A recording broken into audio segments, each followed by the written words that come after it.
வந்து சர்ச்சில் வச்சு நடத்துகிற எலெக்ஷனில் போய் ஜெயிச்சானி கைது போட்டு வந்துட்டான். ஆமாம். அந்த பிறகு இங்கே ஆ எதிர்பார்ட்டியில் துட்டு வாங்கிட்டு ஆ ஜெயிக்கலன்னு எழுதி.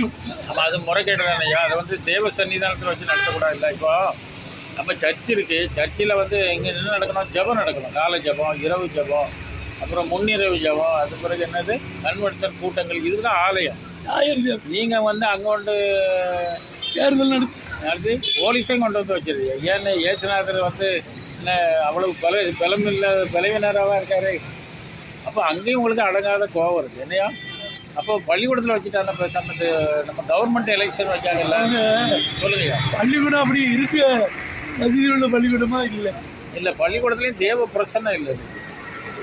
தேவைப்படுறது எப்படிங்க 120 ஐயரு 240 டிசி அவ்வளோ வந்து ஓட்டு போடுவாங்க. இல்லை, ஓட்டு போனால் பள்ளிக்கூடத்தில் வச்சு காலேஜெலாம் இருக்குல்லையா.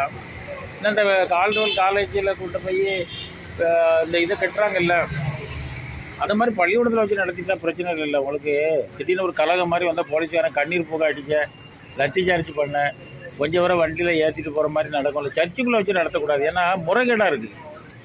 காசை வாங்கிட்டு ஒருத்தன் ஜெயிச்சிட்டான்னு கூட சொல்கிற மாதிரிலாம் இருக்குல்ல, இல்லையா. அப்படிதான் சொல்லிட்டு வீட்டில் இருக்கா. இதை பள்ளிக்கூடத்தில் வச்சு நடத்துகிறத பற்றி எப்படி நம்ம வலியுறுத்தலாம்? அது ஒரு வழியும் முட்டாள்களுக்கு தெரியாது. வெள்ளைக்காரன் விளங்காது. வெள்ளைக்காரன் வச்சிருக்கிற அந்த அமைப்புகளை பற்றி இன்னும் கண்டுபிடிக்க முடியல அவங்களால. அவன் பொதுமக்களுக்கும் ஒரு மரியாதை கொடுத்துருக்கான். பிரபுக்கள் ஆட்சி 2 பேர் நிற்காங்கன்னா 2 பேர் எழுதி ஒரு டப்பாக்களை போடுங்க.